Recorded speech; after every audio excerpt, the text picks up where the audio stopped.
Buenos dias mga kabarkada. Siyempre dahil ka na ito ng si Dante. Siya mag-design sa gate nya.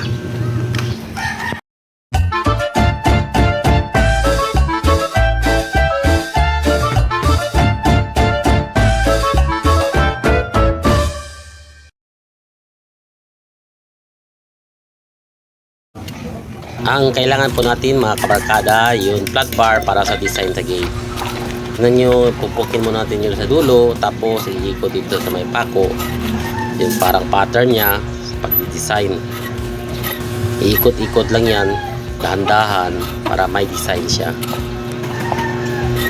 Depende po sa atin na yun kung gaano kalait o gaano kalaki ang paggawa ng circle design.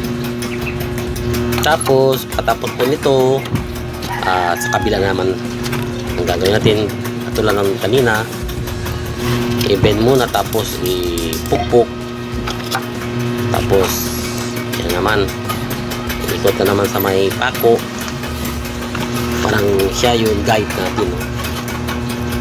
Yun yung mga kabarkada, parang maganda din yung design sa gate.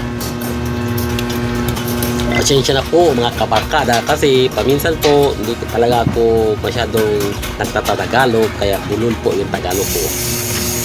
Ito na po yung design natin sa gate. Kulang na lang ito yung pintura. For more video po, paki-follow na lang po yung FB page ko at saka YouTube channel ko. Salamat!